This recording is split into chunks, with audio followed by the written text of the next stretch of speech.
I'm trying a couple experiments here. The video is not one of them. I'm using my laptop, and you can even see my document camera here. But I thought I'd welcome you to a new episode of Pens in Use. This one is a bit delayed for reasons. Last week I had quite a lot going on, including the night I usually record this.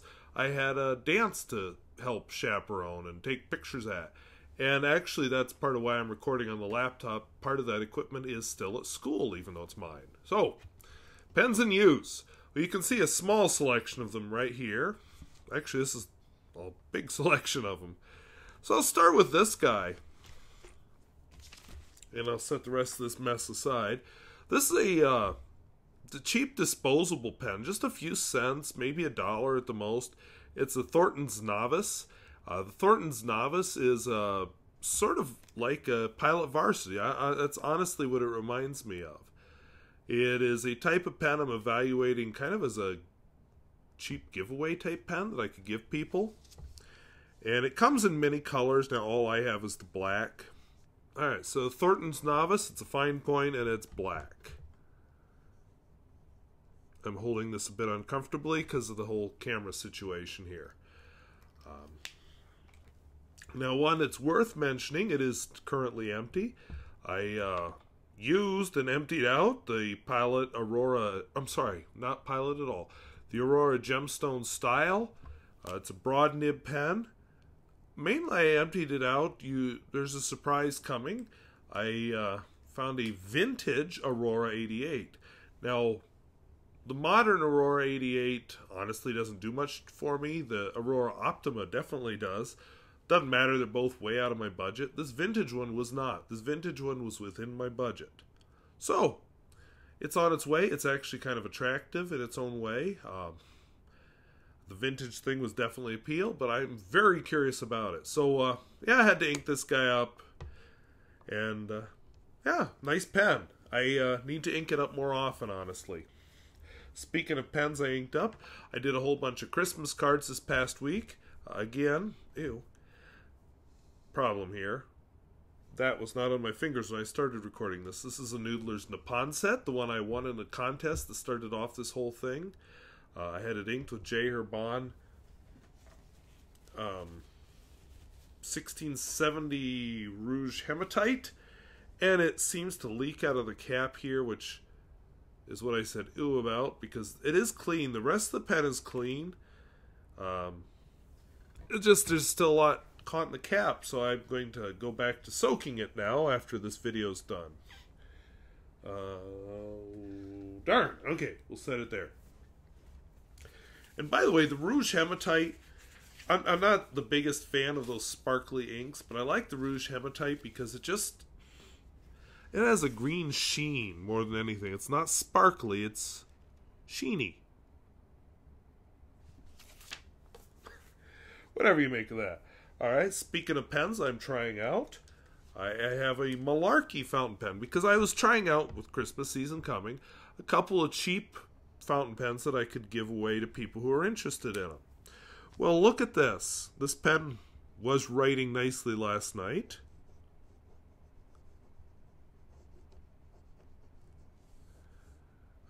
Pretty sure it's a fine point and it's black. What do you notice? Do you notice something funny about how it's writing? So here's my suspicion. It has quite the hole in the cap. Let's see what else is inked here. Of course, hey, in black again, Lummy 2000. Never has any issues. Love this pen. Fine point. And, of course, my favorite, Noodler's Black. Although, there are some other interesting black inks out there. Noodler's Black is actually pretty awesome with less than stellar paper. With this paper, it's a little slow to dry.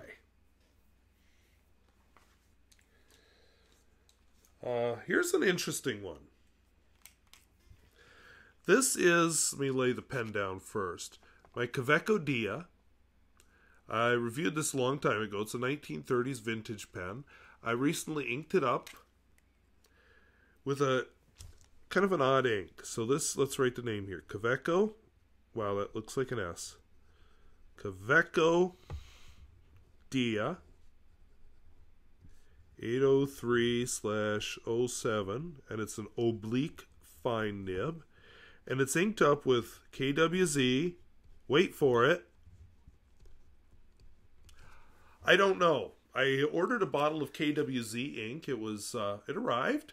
Everything was dandy until I opened the bottle of ink. What I had ordered was Violet number 2, an Iron Gall ink, which is really cool, which, yes, you will be seeing tonight. What arrived was this color. I don't know what it is. I've got some guesses. Could be the regular turquoise. It could be menthol blue or menthol green, whichever one it is that KWZ has. I do not know. I just know it isn't Violet number 2. And speaking of Violet number 2, here in my, yes, very plain and nothing to like about it, but I still like the pen a lot, Schmidt Intrinsic.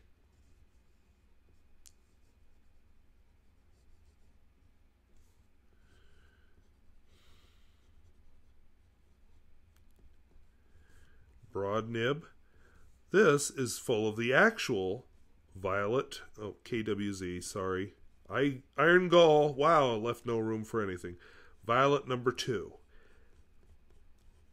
I don't know about you.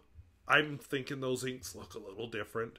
And I do not blame the retailer. I'm guessing that KWZ back at headquarters just accidentally labeled their bottle wrong. This is an attractive color. Kind of reminds me of Diatramentus Mint Turquoise, honestly. Alright, and 2 more pens that are currently inked. Montegrappa Fortuna. I might actually get around to filming a review of this one this weekend. I've been through several fills on this one. It doesn't mean I'm going to publish the review next week, by the way. And this is KWZ Iron Gall Turquoise. I'm writing messy for some reason. I like this ink. It's definitely has an interesting color change over time. Love the looks of this pen. It struck me as soon as I opened that catalog. Now, I didn't buy it from that catalog. I bought it from elsewhere. But love the looks of this pen. And you can see in my my little ink or pen or whatever you want to call this, my notebook thing. Definitely a change. And with this Iron Gall Violet, by the way, since I'm on the page, very definitely a change. Much more obvious than the turquoise with this camera. Alright, one more pen to go here that is currently inked. This is another review I wanted to film this weekend. This is my Pond 52, which is a Norwegian brand. I'll lay it down here in a second. I do not know the nib size, and in this light I'm having trouble reading the nib, so I'm just drawing a blank on that, but I don't know that it really has one. It seems to be a fine nib anyway. This is loaded up with Sailor Epinard, a discontinued ink, which sadly is one of my favorites. And, yeah. It's my favorite for many reasons. The pen does not look like much. It's button filler, which when I review it, I'll have to talk about the button filler. I need to finish my research on the Pond Company before I actually film the review. But, you know, interesting. I've never owned a button filler before. So I have some reviews that are already filmed. Now that I have lights and so on, I'll be filming my newer reviews with the lights and so on. One of the big reasons this pen's in use is being filmed this way is I'm doing some experiments with audio. I don't know if the experiments will work. So I'll tell you what the experiments are after I get these figured out. But expect some more experiments with audio in the next few weeks with these pens in use videos. And we'll see if there's a difference. Next week, hopefully, I'll have all my photographic equipment back home and can film my pens in use with the correct lighting and with the camera and everything. And I'll just say, excuse me, and yeah, I just can't seem to get over this cough and this stuff. But I spent Friday night chaperoning little kids' dance, taking pictures there.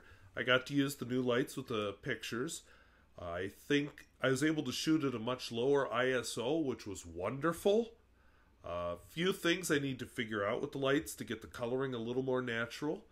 But I was very happy with how the pictures turned out. I learned a little bit about placing the lights. I also learned that little kids are a lot different from the big kids when you're photographing them. Little kids swarm. You get bigger groups of them, and yeah, they are definitely an enthusiastic little crew.